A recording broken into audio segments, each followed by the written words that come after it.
Hello, and welcome to Week 3's lesson, Eliminating Behaviors. The task for this week is for each family member to identify at least one behavior and create a behavior escalation curve to give themselves a better understanding of both the behavior, but also to develop interventions of what they can do when this behavior is present. Now, oftentimes we look at behaviors as being specific to kids or teenagers. I want to encourage you as a family to understand that all humans have behaviors, and that those behaviors are driven by one of three needs. The need to connect or belong, the need to escape or avoid, or the need to access a material item or an activity of importance. If we look at the escalation curve, we see the first point is a trigger. This trigger can be avoided if we understand the need that's trying to be met by this behavior. Now, if we miss that and we start to go up the curve, we want to look at the early level interventions as physiological. Now we can see on the example curve that breathing, muscle tension, heart rate changes are all a feature of the beginning of behavior escalation.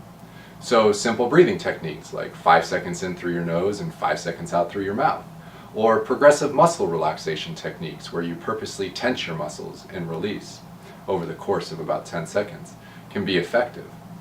As you'll see, an additional task this week is to create a family buzzword.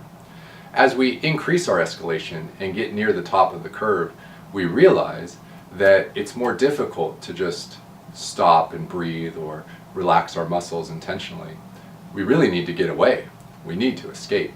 Creating that buzzword, something like tangerine or coconut or watermelon, can be really effective in signaling to the entire family, the point I'll make is that all family members follow through, that it's a cooling off period. Go to your rooms for about 10 minutes before you come back and have a dialogue. Now, if 10 minutes isn't long enough, then any family member can request additional time. That should be allowed and encouraged without any sort of judgment. My experience is any longer than 20 minutes, it becomes not so productive. So we want to try to avoid these long-term removal from family togetherness. We want to encourage an opportunity to come together and talk and dialogue about what had just happened. The last point I want to make about the behavior escalation curve this week is the idea of seeing the behavior stop as a decision point and praising that as such. An example would be you have a teenage son who slams a door and goes into his room.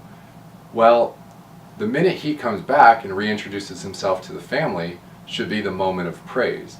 And the focus should not be on the act of leaving and slamming the door. We're trying to condition people to see hope and optimism and see that this is an opportunity to overcome whatever has defined them previously.